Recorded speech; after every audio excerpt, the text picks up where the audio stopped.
पहाड़ों वाले जंगल में दो नए पक्षी आते हैं। जंगल के सारे पक्षी उन दो नए पक्षियों से मिलने जाते हैं।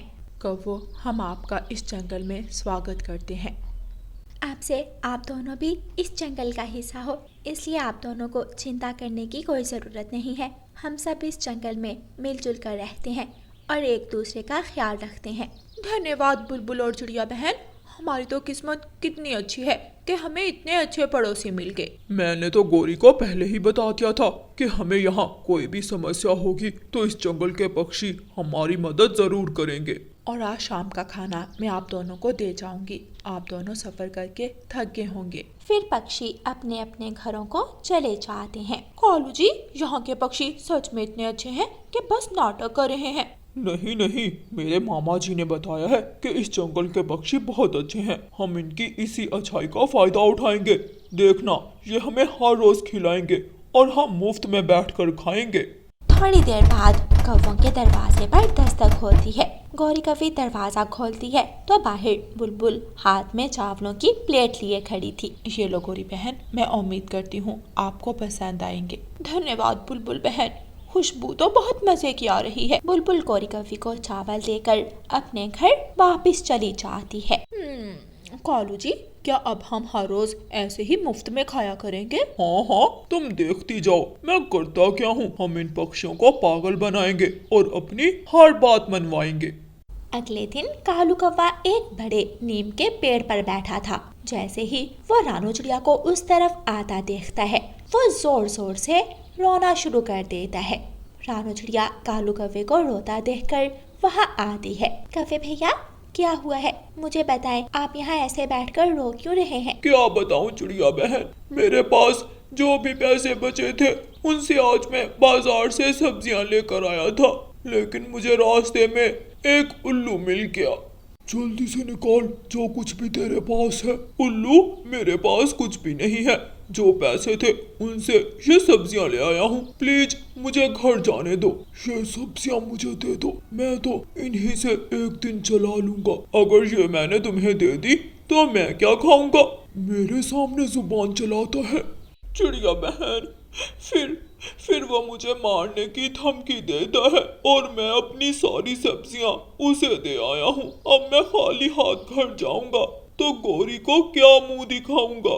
कालू भाई, मैंने आपको कल भी बताया था कि हम सब पक्षी एक दूसरे की मदद करते हैं। आपको चिंता करने की कोई जरूरत नहीं, आप मेरे साथ आए। फिर रानू चिड़िया कालू कौवे को अपने साथ अपने खेत में ले जाती है। वहाँ टमाटर, गाजर, भिंडी, बैंगन, हर तरह की सब्जी थी। कौवे भाई, ये मेरा खेत है, आपको जो भी सब्जी चाहिए वो आप यहाँ से ले सकते हैं। मैं अपने घर जा रही हूँ, आप भी सब्जी लेकर अपने घर चले जाइएगा। फिर रानू चिड़िया अपने घर की तरफ चली जाती है। इस चिड़िया को तो पागल बनाने में बहुत मजा आया। कितनी बेवकूफ है ये, मेरी झूठी कहानी को सच समझ बैठी। मेरी गोरी पत्नी तो इतनी सारी सब्जियां देखकर खुश हो जाएगी। फिर कालू कौवा अपनी पसंद की सब्जियां रानू चिड़िया के खेत से तोड़ता है और घर ले जाता है। कालू जी, ये इतनी सारी सब्जियां कहाँ से ले आए? उस कमजोर चिड़िया के खेत से। उसके सामने बस थोड़े से झूठे आंसू बहाए। तुम भी उन पक्षियों को पागल बनाकर ऐसे ही अपने काम करवाना। अगले दिन बुलबुल गौरी कवि के घर जाती है। गौरी बुलबुल को देखते ही बीमार होने का नाटक करती है। क्या हुआ गौरी बहन, आपकी तबीयत आज ठीक नहीं लग रही? हाँ बुलबुल बहन, बस सुबह से चक्कर आ रहे हैं। अभी तो घर का सारा काम पड़ा है, झाड़ू लगाना है, बर्तन धोने हैं, सब्जी बनानी है। अब मैं इतना सब कुछ कैसे करूंगी? अरे गौरी बहन, मैं हूँ ना, आपको चिंता करने की कोई जरूरत नहीं। मैं ये सारे काम कर देती हूँ। आखिर मुश्किल समय में पड़ोसी नहीं काम आएगा तो और कौन आएगा? बुलबुल रसोई में जाकर गौरी कवि के बर्तन धोने लगती है। अब ये मोटी बुलबुल मेरे सारे काम करेगी और मैं आराम से अपने घोंसले में लेटी रहूंगी। हमें तो मुफ्त के नौकर मिल गए। बुलबुल गौरी कवि के सारे काम करने के बाद अपने घर चली जाती है और गौरी कवि सारा दिन अपने घोंसले में आराम करती है। अगले दिन फिर से कालू कौवा पक्षियों के सामने जाकर रोने लग जाता है। क्या बात है कौवे, अब क्या समस्या है? कबूतर भाई, आज मैं अपने सेठ से एडवांस भिगाड़ लेने गया था, लेकिन फिर से वो उल्लू चोर मेरे सारे पैसे मुझसे छीन कर भाग गया। अब मैं रोज रोज आप सबसे ऐसे सब्जियां और फल तो नहीं ले सकता। मुझे तो शर्म आती है। कौवे भैया, इसमें शर्म वाली कोई बात नहीं। आप ही हमारे जंगल का हिस्सा है। हमसे जितना हो सकेगा हम आपकी और गौरी बहन की मदद जरूर करेंगे। फिर रानो चिड़िया अपने खेत से सब्जियों की टोकरी भरकर कालू कौवे को देती है और कबूतर अपने खेत में जाकर मीठे फलों की टोकरी भरकर लाता है। कालू कौवा खुशी खुशी वो दोनों टोकरियां लेकर अपने घर चला जाता है। आधी रात को रानो चिड़िया के बेटे कुकू के दांत में दर्द शुरू हो जाता है। मम्मा, ये दांत का दर्द तो रुकने का नाम ही नहीं ले रहा। बेटा कुकू, मैंने आपको पहले ही समझाया था कि इतना मीठा मत खाया करो। अच्छा, आप घर में ही रहो, मैं पूछ कर आती हूँ। शायद किसी पक्षी के घर दांत दर्द की दवा हो। रानो चिड़िया अपने घर से निकलती है। वो गौरी और कालू के घर की तरफ जाती है। कालू जी, उन पक्षियों को पागल बनाने में तो बहुत मजा आ रहा है। कल मैंने बीमार होने का नाटक किया और अपने सारे काम उस मोटी बुलबुल से करवा लिए। और आज मैं भी अपनी झूठी कहानी सुनाकर उस गंदी आंखों वाले कबूतर और उस छोटी चिड़िया से फल और सब्जियां ले आया। ऐसे ही हम दोनों हर रोज बैठ कर खाएंगे। दरवाजे पर खड़ी रानो चिड़िया उन दोनों की सारी बातें सुन लेती है। तो ये काले कलोटे कौवे हमारी अच्छाई का फायदा उठा रहे हैं। इन्हें तो हम अब अच्छा सबक सिखाएंगे। रानो चिड़िया बुलबुल के घर जाती है और दांत दर्द की दवा ले आती है। अगले दिन रानो चिड़िया सब पक्षियों को कालू और गौरी की सच्चाई बता देती है। गौरी, मैं आज फिर से जा रहा हूँ उस कबूतर के खेत से फल लेने।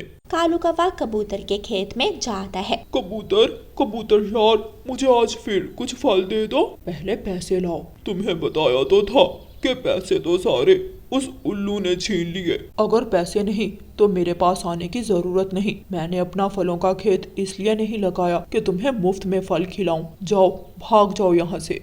फिर कालू कौवा चिड़िया के खेत में जाता है। चिड़िया, मुझे कुछ सब्जियां दे दो। क्यों जी, मैं क्यों अपने खेत से सब्जियां दूं? जाओ, खुद जाकर खरीद लाओ। तुमने ही तो कहा था कि तुम सब हमारी मदद करोगे। हम झूठे और धोखेबाज पक्षियों की मदद नहीं करते। जाओ, निकल जाओ यहाँ से। गौरी कौवी अपने घर के बाहर बैठी हुई थी। पास से बुलबुल गुजरती है। बुलबुल बहन, मुझे आज फिर जोरों के चक्कर आ रहे हैं। मेरे घर आकर बर्तन धो दो। काली कलोटी कौवी, मैं तुम्हारी नौकरानी हूँ क्या जो तुम्हारे घर के काम करूं? ऐसा कहते हुए बुलबुल वहां से चली जाती है। कालू कौवा भी उदास होकर घर आ जाता है। कालू जी, आप तो आज कोई सब्जी ही नहीं लेकर आए। मुझे उस कबूतर और चिड़िया ने अपने खेत से भगा दिया। लगता है उन सबको हमारे झूठ का पता लग गया है। अब क्या करेंगे कालू जी? ऐसे भूखे पेट रहेंगे? अब इस जंगल के पक्षी हमारी मदद नहीं करेंगे। अब हम दोनों को खुद ही मेहनत करना पड़ेगी। हम दोनों ने पक्षियों की अच्छाई का गलत फायदा उठाया है। अब कोई भी हमारे पास नहीं आएगा। प्यारे दोस्तों, इस कहानी को लाइक, अपने दोस्तों के साथ शेयर और चैनल को सब्सक्राइब करना बिल्कुल मत भूलना। आपका धन्यवाद। कुछ पक्षी दिन में सोते रहते हैं और जैसे ही रात होती है वो निकल जाते हैं जंगल में आवारागर्दी करने, जैसे उल्लू। जैसे ही रात होती वो दुष्ट उल्लू जंगल में निकल जाते और जंगल से भोजन इकट्ठा करना शुरू कर देते।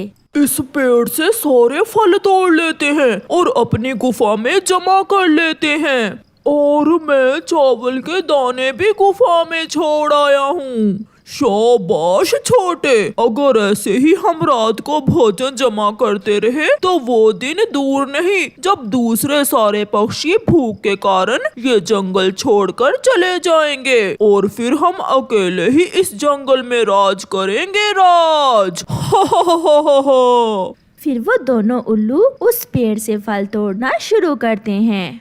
सुबह हो जाती है। रात के जाते ही उल्लू अपनी गुफा में जाकर सो जाते हैं। जंगल के दूसरे पक्षी भी अपना दाना पानी ढूंढने निकलते हैं। कबूतर भैया, मैंने खुद देखा, कल इस पेड़ पर बहुत सारे फल थे, मगर एक ही रात में ये पेड़ खाली हो गया है। ऐसा कैसे हो सकता है? कौन खा सकता है ये फल एक ही रात में? मेरे घर के पास चावल के पौधे हैं, वो भी बहुत तेजी से कम हो रहे हैं। ऐसे लग रहा है कोई भोजन खा नहीं रहा, बल्कि भोजन चुरा चुरा कर जमा कर रहा है। कौन हो सकता है? ऐसा कौन कर सकता है? हमें इस बात का मालूम करना होगा। हाँ चिड़िया, अगर हमने ऐसा ना किया तो हम भूख से मर जाएंगे। कालू, सीधे से बताओ, मेरे इस पेड़ से सारे एप्पल तुमने खाए हैं? कल ये पेड़ भरा हुआ था, मगर आज केवल 2 एप्पल ही बचे हैं। कसम ले लो गोरी, मुझे पता है ये पेड़ तुम्हारा है। मैंने आज तक इस पेड़ से एक भी एप्पल नहीं खाया। वो कौन है? फिर वो कौन है जो मेरे पेड़ से एप्पल तोड़ तोड़ कर खा रहा होगा? शायद मोटी चोंच वाला मिट्ठू होगा। मैं अभी पूछती हूँ उसे। नहीं नहीं गोरी, मुझे न मारना, मैंने तुम्हारे पेड़ से एक भी एप्पल नहीं चुराया। सुन लो मोटी चोंच वाले मिट्ठू, अगर तुम मुझे मेरे पेड़ के आसपास से गुजरते भी नजर आए तो छोड़ूंगी नहीं मैं तुम्हें। कोई और है गोरी? चिड़िया का पेड़ भी खाली है और मेरे चावल का खेत भी किसी ने खाली कर दिया है। जो भी है, हमें उसे पकड़ना होगा। रात फिर से हो जाती है। दिन के सोए हुए उल्लू भी उठ जाते हैं। छोटे उठो उठो छोटे, रात हो गई है, अपना काम शुरू करें। छोटा उल्लू भी उठ जाता है। कौवे का पेड़ भी खाली हो गया और चिड़िया का पेड़ भी। अब हमें जंगल से दाना चोरी करना होगा। इसका मतलब दूसरे पक्षियों को ना मिलेंगे फल और ना मिलेगा दाना। तो फिर चलो। वो गुफा से निकलते हैं, वो जंगल में जाते हैं। वो सारी रात जंगल से भोजन लाते और अपनी गुफा में रखकर फिर से चले जाते। वो ऐसा बार बार करते। ऐसे वो ढेर सारा भोजन अपनी गुफा में जमा कर लेते हैं। बड़े, अब दिन होने वाला है, मुझे बहुत नींद आ रही है, चलो सोते हैं। ऐसे दिन की रोशनी होने से पहले पहले वो दोनों उल्लू फिर से सो जाते हैं। सुबह भी हो जाती है। मिट्ठू को कुछ खाने को नहीं मिल रहा था। कबूतर भी भूखा बैठा हुआ था। गोरी कौवे का भी भूख से बुरा हाल था। वो चिड़िया की तरफ जाती है।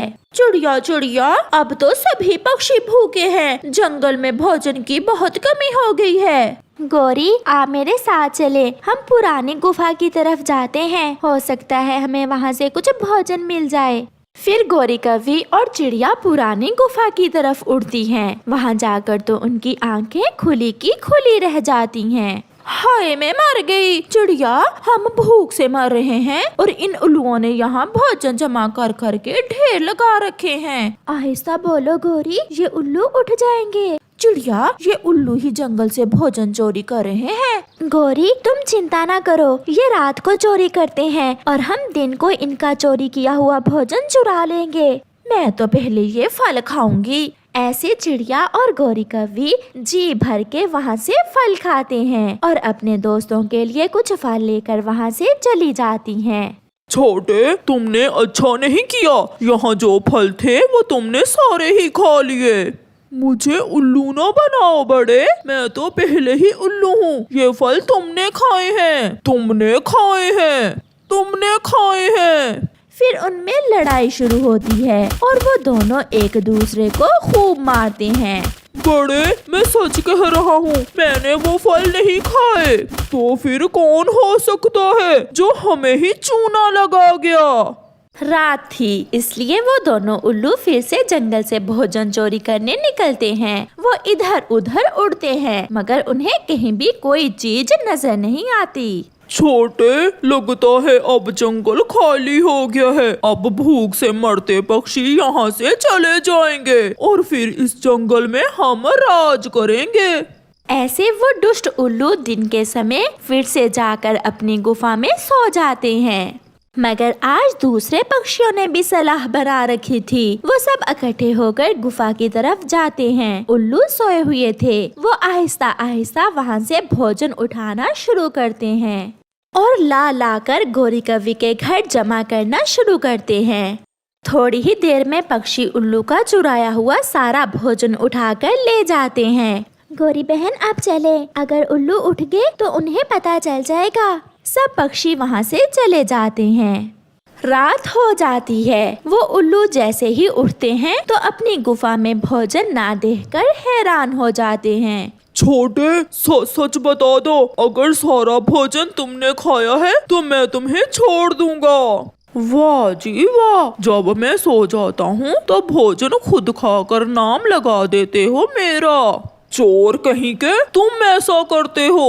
वो फिर से आपस में लड़ते हैं और लड़ते लड़ते वो दोनों उल्लू वहीं मर जाते हैं। ऐसे पक्षियों ने अपनी बुद्धि से उन उल्लुओं को हरा दिया। प्यारे दोस्तों, इस कहानी से हमें सीख मिलती है, कोई भी मुश्किल हो मिलजुल कर उपाय निकालने से मुश्किल दूर हो जाती है। आपका धन्यवाद। कुकू कुकू, जल्दी चलो, जंगल की दूसरी ओर मेला लगा है, चलो हम मेला देखने जाते हैं। रुको, मैं अपनी मम्मा से इजाजत ले लूं।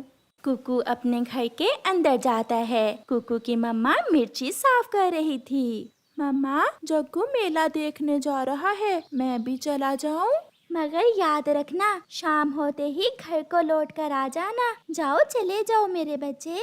फिर कुकू खुशी खुशी अपने दोस्त जग्गू के साथ मेला देखने चला जाता है। जल्द ही वो जंगल की दूसरी तरफ पहुंच जाते हैं। वहां उनका दोस्त कीकी पहले से ही आया हुआ था। कुकू और जग्गू को देखकर कीकी उनके पास आ जाता है। मैं यहाँ हूँ, अच्छा हुआ जो आप सब भी आ गए, अब तो बहुत मजा करेंगे हम सब मिलकर। फिर वो तीनों दोस्त नाव झूले में बैठ जाते हैं। नाव झूले में कुछ पक्षी तो बहुत डरे हुए थे, वो शोर मचा रहे थे।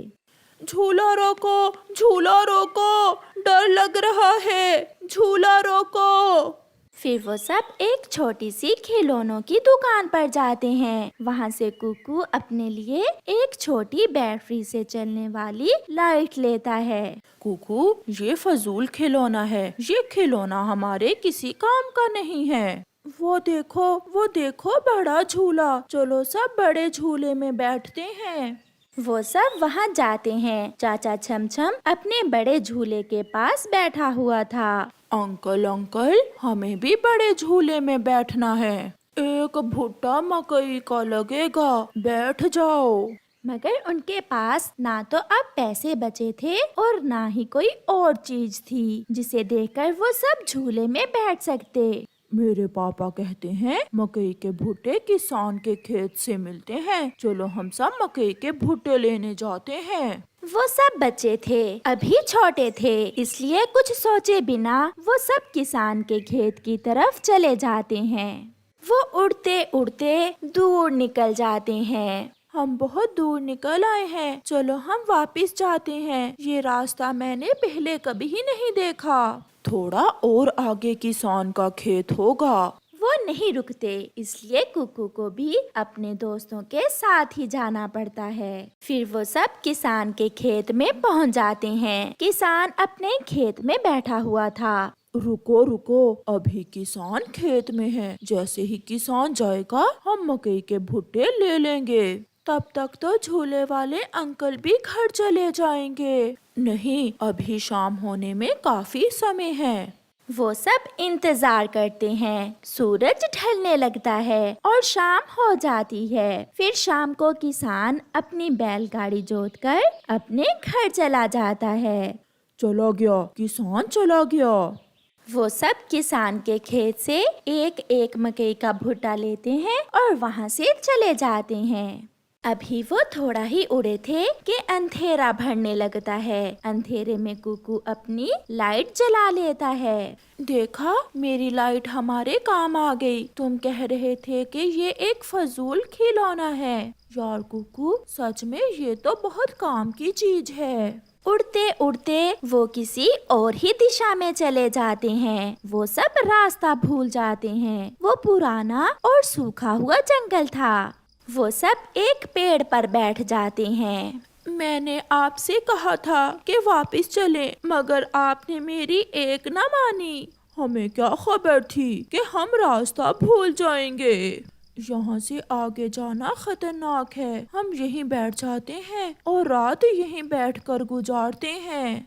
कुक्कू की मम्मा बहुत परेशान थी। जग्गू की मम्मा गौरी और कीकी की मम्मा लूसी कबूतरी चिड़िया के पास आती हैं। चिड़िया, मैंने मना भी किया था जग्गू को, मगर उसने मेरी एक ना सुनी। अब न जाने मेरा बच्चा कहाँ होगा। गौरी बहन, मेरा कुक्कू तो शाम के बाद कभी भी घर से बाहर नहीं रहा। वो जरूर किसी मुश्किल में होंगे। सब बच्चों की माएं बहुत परेशान थी। फिर चिड़िया, गौरी और लूसी अपने बच्चों की खोज में निकलती हैं। वो जंगल की दूसरी तरफ मेले की जगह पर जाती हैं। वहाँ तो वीराना था, कोई भी पक्षी ना था। झूले थे और बड़े झूले के पास एक पक्षी सोया हुआ था। चिड़िया उसे आवाज देती है, झूले वाले पक्षी उठे, हम बहुत मुश्किल में हैं। चाचा छमछम नींद से जाग जाता है। आप सब इस समय तो झूले बंद हैं। आप सुबह आना। पक्षी, हम झूले लेने नहीं, अपने बच्चों की खोज में आई हैं। हमारे बच्चे सुबह मेला देखने आए थे, मगर अभी तक लौटकर घर नहीं आए। वो सब मेरे पास दोपहर के समय आए थे। उनके पास पैसे नहीं थे झूला लेने के लिए। फिर वो मकई का भुट्टा लेने चले गए और फिर यहाँ तो लौट कर नहीं आए। चिड़िया, चलो हमें आगे घने जंगल में जाना होगा। हो सकता है बच्चे रास्ता भूलकर घने जंगल में चले गए हों। सब छोटे बच्चे बैठे हुए थे कि उड़ता हुआ मिट्ठू तोता कुकू की लाइट देखकर वहाँ आ जाता है। तुम सब कौन हो? अरे, तुम्हारा नाम तो जग्गू है और तुम कौवे के बेटे हो। हाँ अंकल, हम सब मेला देखने आए थे कि रास्ता भूल गए। चलो, मुझे पता है आपके जंगल का। आप सब मेरे पीछे पीछे आ जाओ, मैं आपको आपके घर तक छोड़ देता हूँ। ये सुनकर वो सब बहुत खुश होते हैं और वो सब मिट्ठू तोते के पीछे पीछे उड़ते हैं।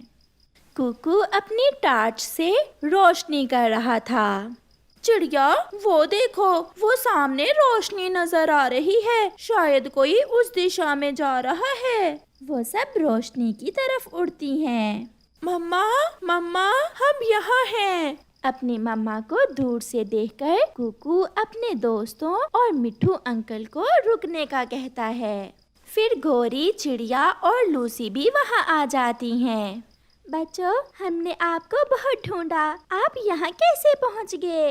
ये सब तो सूखे जंगल में बैठे हुए थे। मैं इन्हें आपके जंगल छोड़ने जा रहा था। आपका नाम मिट्ठू है ना? हाँ हाँ गौरी, मैं कालू का दोस्त मिट्ठू ही हूँ। मैंने जग्गू को पहचान लिया था। मिट्ठू भैया, आपका बहुत बहुत धन्यवाद जो आपने हमारे बच्चों की रक्षा की। फिर सब माएँ अपने अपने बच्चों को साथ लेकर वापस उड़ती हैं। घर जाकर कुकू अपनी मम्मा से कहता है, मम्मा, सॉरी, मेरी वजह से आपको परेशान होना पड़ा। मम्मा, मैं फिर कभी ऐसा नहीं करूँगा। मेरे बच्चे, हमेशा याद रखना, जब भी शाम हो लौटकर अपने घर आ जाना है और कभी भी उस रास्ते पर ना जाना जिससे आप अनजान हो।